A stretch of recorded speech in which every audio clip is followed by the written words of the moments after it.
You don't know, because there is a, as I told you, Gesalt, what means that the objects together unify, give a unified meaning. So unconsciously, if I remove her from here and only these two, then you will notice them.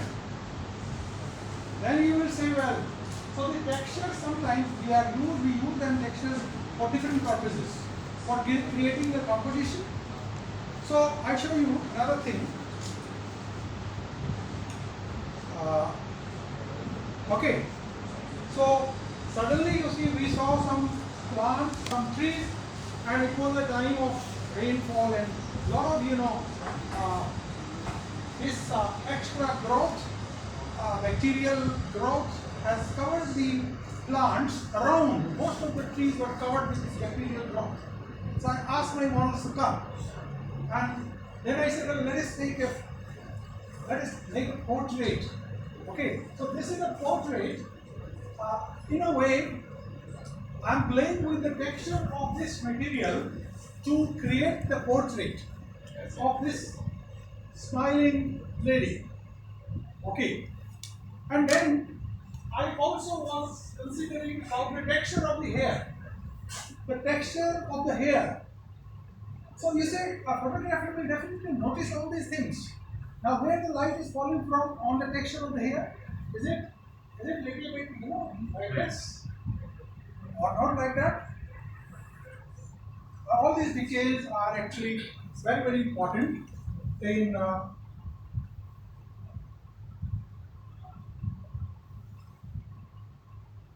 Projector चल रहा है ना, इस वजह से keyboard clear नहीं।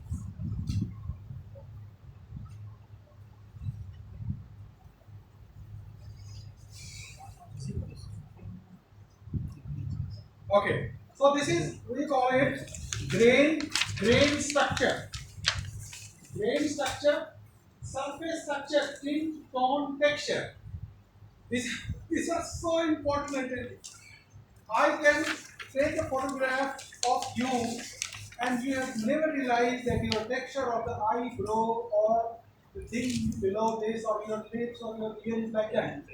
And I'll turn this into a classic artwork of the greatest photograph. Just why? Because I'll then really manipulate your body is that area, and of course that will be a subject. It will have a form, it will have a content. Okay, and it gives meaning. That's very important. So this is my presentation, and it's a long several month courses to do it in today's shortest period. I have been able to, I think, introduce you to this.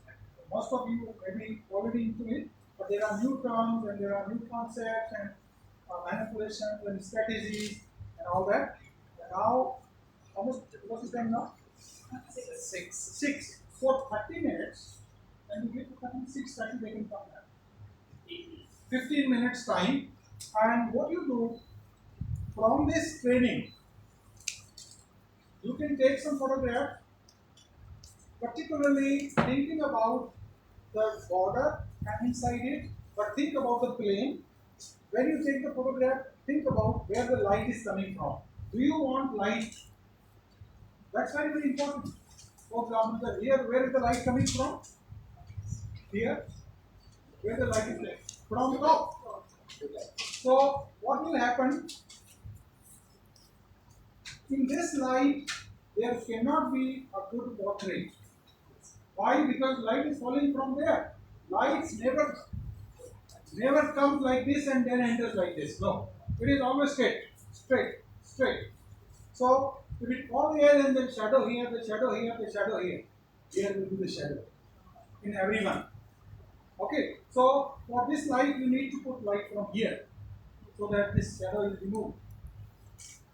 In any way, that's a studio thing. Outside also, it matters. So you choose your light when you go outside.